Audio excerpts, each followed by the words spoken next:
Hello, എല്ലാവരും സുഖമായിരിക്കുന്നോ? എന്നാണ്ട് വിശേഷം? ഏഞ്ചലായിരുന്നേ.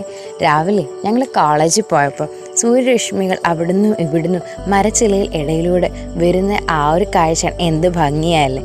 പിന്നെ ഇന്ന് PTA മീറ്റിംഗ് ആയിരുന്നു കേട്ടോ. പേരൻസൊക്കെ വന്നായിരുന്നു. ഞങ്ങളുടെ ഡോസൊക്കെ പാഴ്സൽ കിട്ടിയിട്ടുണ്ട്. പിന്നെ ആണെങ്കിൽ അവർ വന്നപ്പോൾ ഫുഡും കൊണ്ടുവന്നു. അതിൽ ഞങ്ങൾ ആശ്വസിക്കുന്നു. ഫുഡെന്ന് പറഞ്ഞാൽ ഇതൊക്കെയാണ് ഫുഡ്. നല്ല ചിക്കൻ ബിരിയാണി, പിന്നെ മെസ്സിലെ ഫുഡുണ്ടായിരുന്നു. അപ്പം തന്നെ എല്ലാവർക്കും കരുതലായിട്ട് അൽഫയുടെ വീട്ടിൽ നിന്ന് നെയ്ച്ചോറ് കൊണ്ടുവന്നു. പിന്നെ ആ വാഴയിലായിരുന്നു എല്ലാ ചോറും. അങ്ങനെ എല്ലാവരുടെ ഷടപടെ ഹറിബറിയായിട്ട് കഴിച്ചു കേട്ട്. എന്നിട്ട് കോഴിമുട്ട ഉണ്ടായിരുന്നോ എന്ന് എനിക്കൊരു സംശയം. കാര്യം വീഡിയോ എടുക്കുന്ന തിരക്കിലായതുകൊണ്ട് അതിൽ നിന്നൊരു കൈ എടുക്കാൻ അങ്ങ് വിട്ടുപോയി. ഇനി അടുത്ത തവണയാട്ടെ. ഷംന പറഞ്ഞു മത്തി വറുത്തതും ചോറ് അത് തന്നെ സെറ്റ്. പിന്നെ ഹരിപ്രിയയുടെ വീട്ടിൽ നിന്ന് എല്ലാവർക്കും നല്ല ഉണ്ണിയപ്പം കൊണ്ട്. ഇതൊക്കെയാടോ ഉണ്ണിയപ്പം.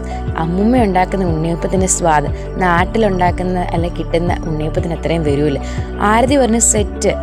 പിന്നെ ഞങ്ങൾക്കിന്ന് പാനൽ ഡിസ്കഷനും റോൾ പ്ലേ ഒക്കെ ഉണ്ടായിരുന്നു കേട്ടോ.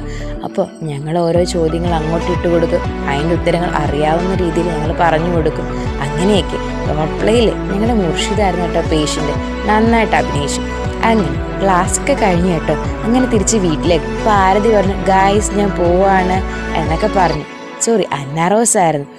പിന്നെ അൽ ജസീറ, വിനി, ഞങ്ങളെല്ലാവരും ഫോട്ടോ ഒക്കെ എടുത്ത്. പിന്നെ എല്ലാവരും പരക്കം പായോ, വീട്ടിൽ പോകണ്ടേ, എല്ലാവരും റെഡിയായോ? അപ്പോൾ അശ്വിനി ഞാൻ ഇച്ചിരി തിരക്കിലാട്ടോ, അതുകൊണ്ട് ആ ഫേസ് അങ്ങോട്ട് തരാത്തെ എന്നൊക്കെ പറഞ്ഞു. അങ്ങനെ ഞങ്ങൾ ബായ് പറഞ്ഞ് ക്ലാസ് റൂമിൽ നിന്ന് ഇറങ്ങി. ക്ലാസ് റൂമിൽ നിന്ന് ഇറങ്ങിയിട്ട് വീണ്ടും ഒരു കവാടമുണ്ട്. അതും കഴിഞ്ഞ് ഞങ്ങൾ വെളിയിലോട്ട് ഇറങ്ങുമ്പം നമുക്ക് താഴോട്ട് സ്റ്റെയറും ഉണ്ട്, അത് ലിഫ്റ്റും ഉണ്ട്. അപ്പോൾ ഇന്നെന്നാൽ ലിഫ്റ്റിലൂടെ പോകാം. അപ്പോൾ സീനിയേഴ്സും ജൂനിയേഴ്സും ഒക്കെ ലിഫ്റ്റിലൂടെ വന്നു. അപ്പോഴത്തേക്ക് സ്റ്റെയറിലൂടെ വന്ന ഒരു കൂട്ടർ ഒരുമിച്ച് ഞങ്ങൾ കണ്ടുപിടി. അങ്ങനെ ഞങ്ങൾ കണ്ണാടി ചില്ലുകളിൽ നിന്ന് ഇറങ്ങി കഴിഞ്ഞിട്ട് ഇനി ഓടണോ നിൽക്കണോ നടക്കണോ എന്നൊക്കെ ആലോചിക്കണം. കാര്യം ബസ് 4:10.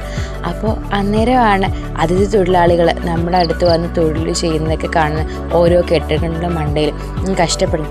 ഇങ്ങനെയൊക്കെയാണ് കഷ്ടപ്പാട്. പിന്നെയും ഞങ്ങൾക്കൊരു ഓർമ്മ പുതുക്കലൂടെ ബസ്സിൽ കയറി കഴിഞ്ഞ് കഴിഞ്ഞാൽ ആ ബസ് എടുക്കുമോ ഈ ബസ് എടുക്കുമോ എന്നൊരു സംശയം.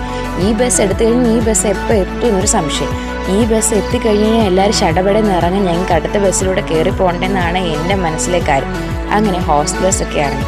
അങ്ങനെ ഞങ്ങൾ അടുത്ത ബസ്സിലേക്ക് കയറി. 18 ബസ്സിലേക്ക് കയറി കേട്ടോ. അപ്പോഴത്തേക്ക് പലരും കയറുകയും ഇറങ്ങുകയൊക്കെ ചെയ്തു.